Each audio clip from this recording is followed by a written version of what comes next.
নমস্কাৰ বন্ধু বান্ধৱীসকল, আশা কৰোঁ আপোনালোক সকলো ভালেই আছে। ময়ো ভালে আছোঁ। আজি বহুত দিনৰ মূৰত পুনৰ আপোনালোকৰ মাজলৈ এটা নতুন ৰেচিপি লৈ আহিছোঁ। এইটো ৰেচিপিত আছে বগা সৰিয়হ আৰু কেঁচা জলকীয়া আচাৰ। বগা সৰিয়হ আৰু কেঁচা জলকীয়া আচাৰ আচলতে ইনষ্টেণ্ট খাব পৰা এটা আচাৰ হয়।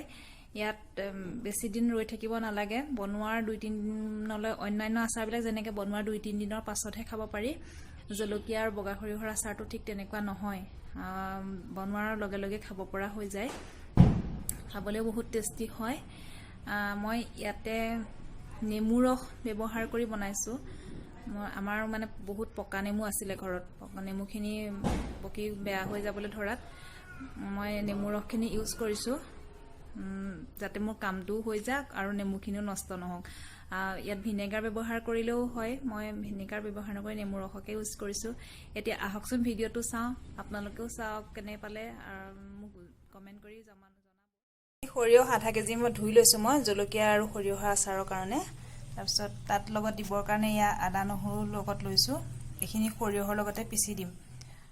এইখিনি জলকীয়া মই নেমু ৰসত আধা ঘণ্টামান তিয়াই থৈছোঁ। নেমু ৰস নহ'লে ভিনেগাৰ দিও তিয়াব পাৰি। মই নেমু ৰসখিনি অলপমান গৰম কৰি তাতে জলকীয়াখিনি তিয়াই থৈছিলোঁ।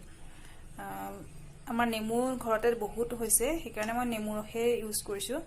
নেমু ৰস নহ'লে ভিনেগাৰ দিলেও ভাল হয়, ভিনেগাৰ দিও কিছুমানে কৰে। ইয়াত মই সোৱাদ অনুযায়ী নিমখ আৰু চেনি দুয়োটাই দিছোঁ।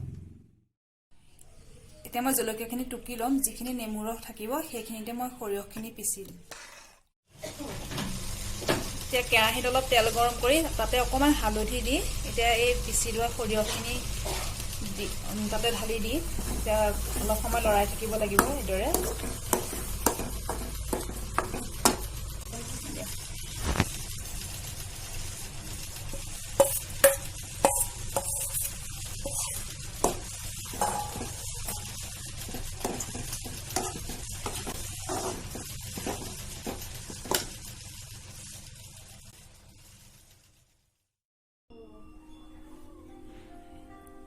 এইখিনি আচাৰ, এয়া জলকীয়া, এইখিনি জলকীয়া টুকুৰাবিলাক এয়া ধুনীয়াকৈ মিলি গৈছে সৰিয়হৰ লগত।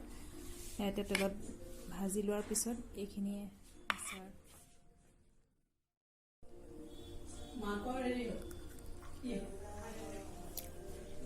বহুত টেষ্টি হৈছে। আপোনালোকেও কেতিয়াবা এনেদৰে বনাই খাব পাৰিব।